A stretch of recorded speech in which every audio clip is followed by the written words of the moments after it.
The big security companies are not going to tell you that this feature on your security system, if not used properly, can get you killed.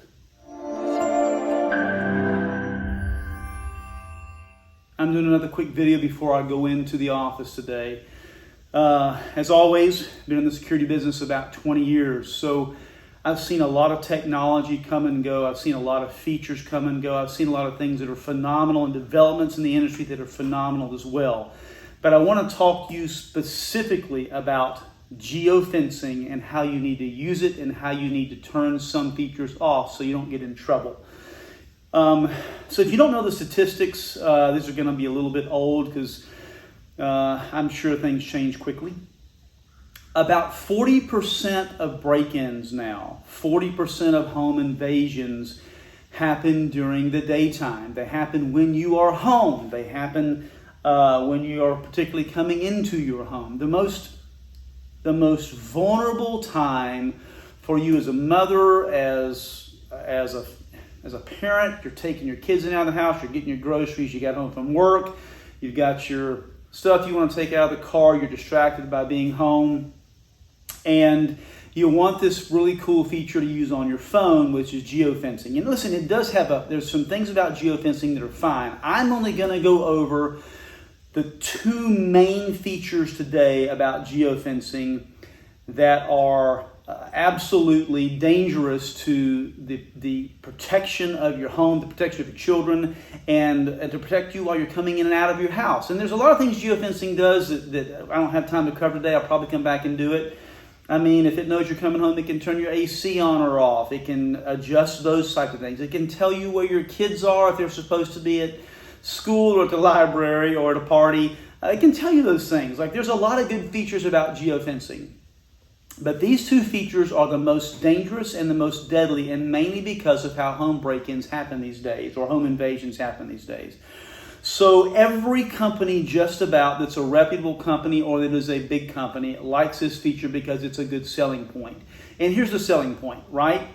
You're coming home with your two kids from school, you've picked them up, you stop by to get groceries, and so when you walk into your house, you want to just pull in your driveway.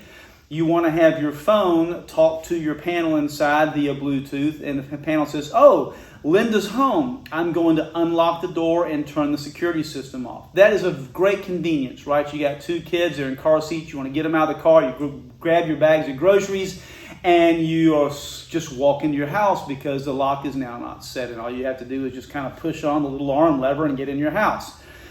So when you're walking into your home, if anybody has watched you or is staking out your home, you think, "Oh, this never happens." Like, this doesn't happen. There's 3 million home break-ins a year that happen 40% during the day. This happens a lot. But we don't think about it, right? We got the security system because just if the what if, but really we don't think that's going to happen. So you pull it in your driveway, the system is just disarmed. So the duress passcode no longer works, right? Because you just disarmed your system. The door unlocks so you could have free access to your home. Well, guess who else has free access to your home? Whoever is waiting outside to walk in behind you. And this happens. I mean, I know that it's hard for us to imagine, "Oh, somebody's really not staking out my home." Listen, we have people in guarded, gated communities. And I'm going to have to do another video about guarded, gated communities, because what we do in the U.S. is absolutely asinine compared to what they do in other countries. And if you've traveled in other countries and you understand what we really need to have for gated communities, then you understand what I mean. But if not, if you live in suburbia America where you got a gated community and you think you're safe because of maybe a guard shack sitting there, we'll have that discussion later. But here's scenario 2, right? I'm sorry, I'm rambling. Here's scenario 2. Scenario 2 with geofencing, and this is a really cool feature, right? You got a LIftmaster, and I'll put a link to LIftmaster down here. So you got a LIftmaster, you got a garage door or multiple garage doors that open inside of your house, right? All you have to do is, if you have the automated ones, you pull up, you got the button on top of your car, or you have the app on your phone, you open the garage. Several things happen, right? So the garage door opens, you drive in, internal door maybe unlocks, or almost definitely your security system disarms itself. That's the way the security companies set them up. It's a convenience, right? You get home from work, especially after dark, and we're getting ready to, the days are getting shorter now, especially around Christmas and Thanksgiving. And it's late, you're out late, you're running around, you're doing errands, and it's 4:30 in some places, and it's already dark outside. And it's nice to be able to pull in your driveway, the garage door come up, the light comes on, the security system's disarmed. All you got to do is grab your briefcase, grab your bag, grab your kids, and walk in the house. Well, guess how easy that makes it for someone else to walk in your house, who's waiting around the corner of your garage door, who's waiting around a tree outside the house, who's waiting in the bushes. And I'm telling you, if you think this is unreal, this happens. This happens repetitively, and we hear about it.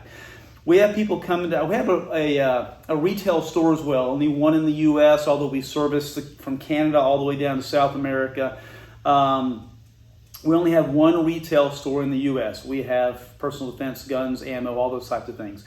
But we get stories regularly where people come in and they're victims of carjacking, they're victims of home break-ins. We get calls in quite regularly where somebody has been a victim of something, right?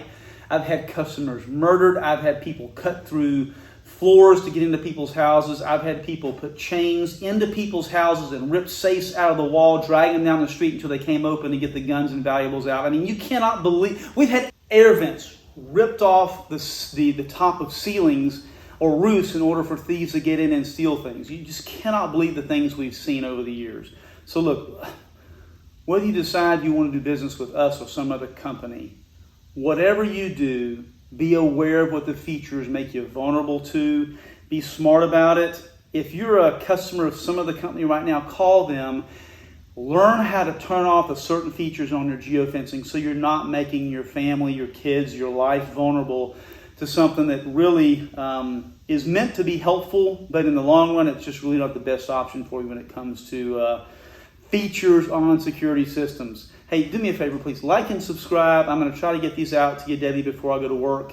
Kind of hard to do. We're extremely busy right now, but I'm realizing how much bad information a lot of you all are getting right now from your security providers and from companies that just want to sell you cool features, but they don't really understand. A lot of the kids that are working for them, they're knocking on your doors. They don't really understand how the features, benefits, can make you vulnerable to a thief or somebody who's got really bad intentions. Hey, thanks for watching.